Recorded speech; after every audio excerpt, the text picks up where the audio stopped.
Evening supermarket. Near one of the shelves, a young man is talking on the phone with his wife. The woman is irritated and the guy is trying to justify himself. He didn't intentionally almost buy the wrong product and his purchase of a PlayStation has nothing to do with it and they wouldn't have been able to relax in Ulka even with that money. He went there for work. At the checkout there are 3 people in line. The first is a man who looks a bit homeless. The cashier announces the total and the man is short of 10 rubles. He tries to persuade the cashier but she remains firm, so the man turns to those waiting in line. If they care about the fate of a person they should lend him the missing amount. He asks them to think that they are all preparing for a terrible judgment and what will they be able to tell when facing the Almighty. While the man delivers the speech people react differently. One person leaves the line altogether. The man turns to a young guy. It seems like he's not destitute, so what are 10 rubles to him? A woman standing behind him takes out a coin. The man thanks her and says that angels won't forget her and perhaps this act will outweigh all her sins. Then he takes out 50 rubles from his pocket and gives it to the cashier. He returns the coin to woman, places a 10 ruble coin on the counter and tells the young guy that he will need it. The man adds that he will have something to remember in hell. The homeless man leaves and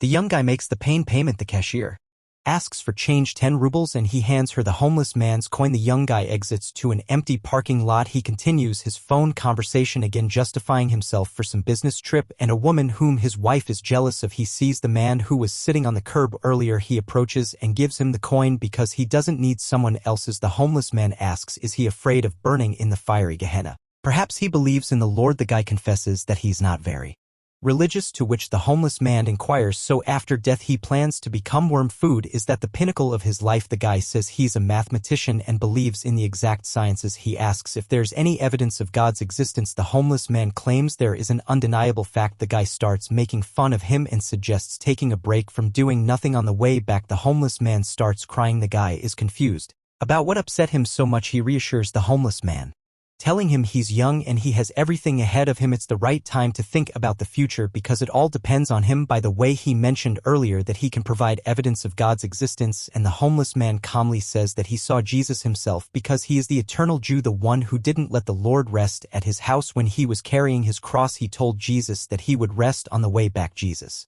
agreed, but he would have to wait for him. The guy asks again, and this happened 20 years ago. The homeless man understands that it does indeed sound strange. He was amazed at first too, but then he got used to it. So for him the existence of Jesus Christ is a fact. However, he can't prove it in any way. He didn't keep a piece of clothing that Jesus wore, and how could he prove that it wasn't a piece of his own underwear? He doesn't have the cup from which Christ drank or the stone from under his cross. The guy concedes that the Jew saw Jesus. What was he like? The homeless man says he was just like everyone else, only tormented. He also doesn't remember his face. The guy remembers all the faces he's seen in his life. The guy is puzzled and asks again to tell him what happened. The Jew says that Jesus was being led past his house under guard. He stopped to rest and the Jew forbade him to lean on his house. After all, he called himself the Son of God. It was outrageous, so he told him that he would rest on the way back and God ordered him to wait for him. He couldn't know who he really was and no one could. The guy asks if the Jew is ashamed that he didn't let Jesus rest. The homeless man asks maybe that was God's plan. The guy asks if he tried to make amends for it, maybe become a clergyman for example. The conversation partner admits that he tried that many times but no one descended from the heavens and no indulgence was granted. The guy asks what else has he been throughout all these years?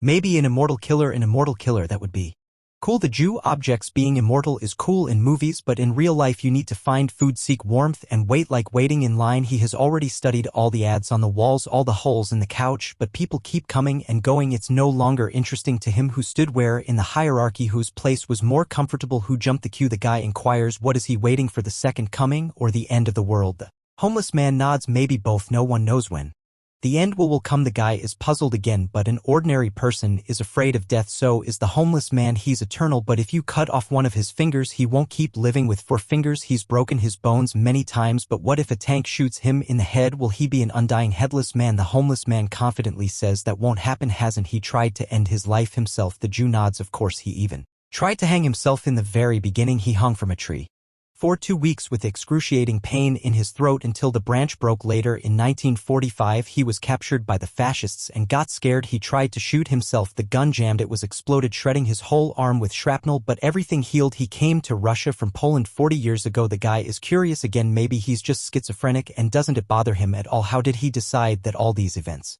were real? The homeless man shows his arm. He made notches. 920146411812.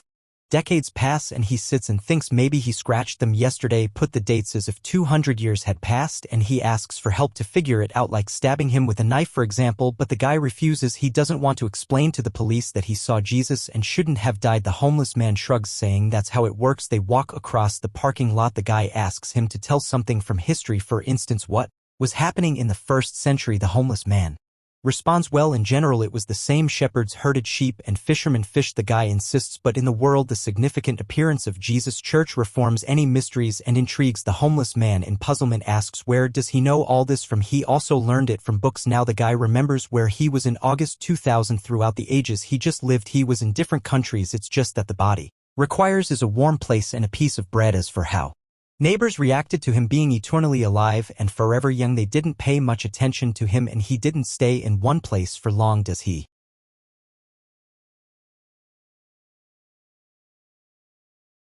know ancient languages? He does, but now they are considered dead, and who can verify them? The men touch upon the topic of space. The homeless man has seen many strange things, but he hasn't encountered extraterrestrials. The most pressing question: can it really be that in all this diversity of worlds there are no other forms of life? The guy comments that it's all too profound for a homeless, possibly heavy drinking man. The homeless man leaves, and the guy locks his car and follows him. He asks why did Jesus punish him? Shouldn't he be all forgiving? The Jew says that it wasn't Jesus who punished him at all. He cursed himself with his own words, and the Lord simply fulfilled his own wish. The biggest curse is not that he's been waiting for 1,000 years, but that he, like a dull shepherd, remained the same. A person who creates lives a spiritually enriched life. The guy doesn't believe it. It just can't be after all he's been living for so long. He knows much more than others. Surely he met great people like Michelangelo or Nietzsche. To this the homeless man retorts, how can you understand what they'll say about this specific person after death? That he was a genius. The guy asks how people lived, what they thought and what they believed in 1,000 years ago. The homeless man responds, they believed the earth was flat, that God sat in the sky above the clouds and watched every step. But if he is simply looking through our own eyes, then he is just an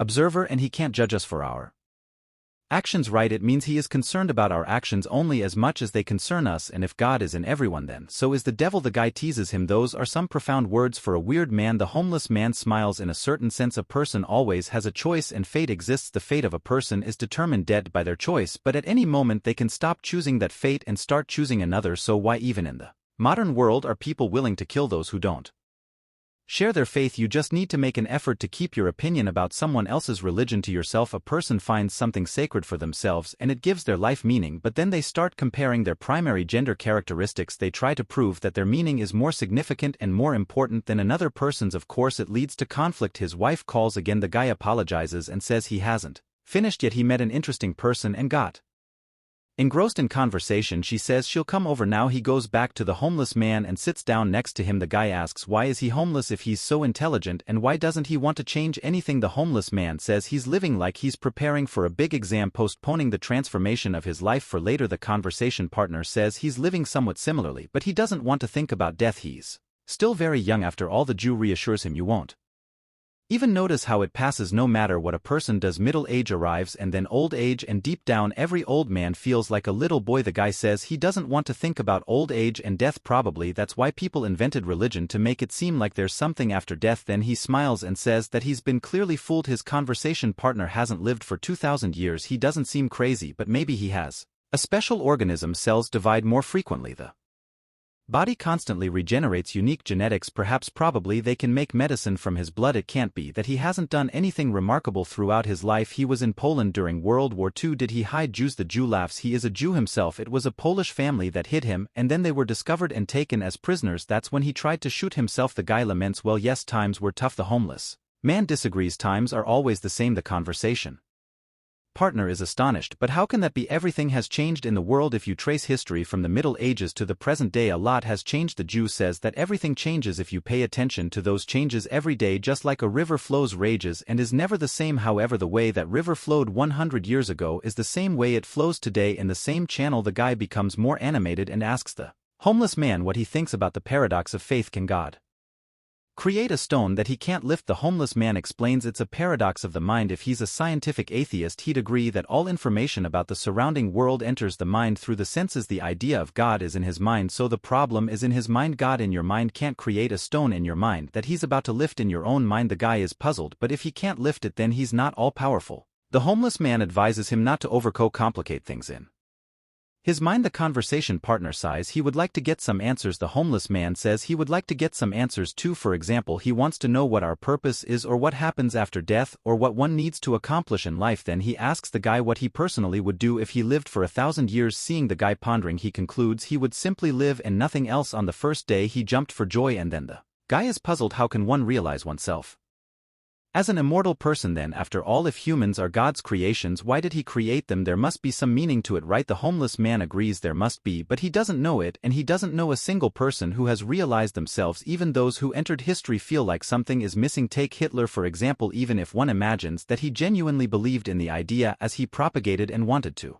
change the course of history, did he realize himself? No, he spent his entire life becoming and embodying the caricature of a villain with a mustache. Did he realize the spark inside him, the one that made people stand up and follow him? He doesn't know if one can realize themselves within the framework of our world. So how can a person get to heaven if there's a devil inside them? The homeless man says that all human emotions are manifestations of fear. The part of a person that lives in that fear experiences eternal torment in hell, but the other part of them is love.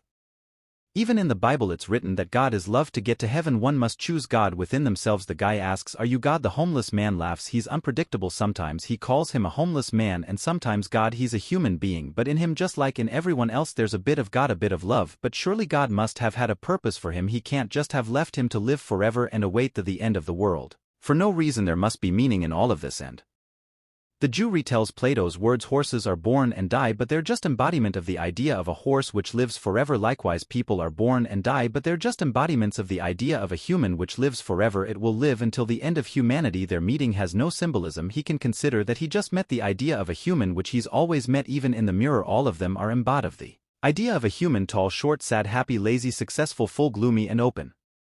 They all think they are unique, but new ones come to replace them year after year, century after century. They were children yesterday, and today they are already old, but even so new ones come to take their place, running, jumping, munching, and leaving in just the same way. A phone notification rings. A woman walks around his car in the parking lot. The guy introduces the homeless man, saying he's the one who has seen Jesus himself. The woman thinks he's mocking her. She drove across the entire city and he's here with a vagabond. The guy tries to explain, then a man with the same face as the homeless man approaches and yells at him he's been looking for him for over an hour. Bags won't carry themselves. The homeless man leaves with him. The guy is bewildered. They are identical. The woman says he's gone mad and gets into her car, driving away. The guy gets into his car and looks in the mirror. The eyes of a Harris are looking at music him.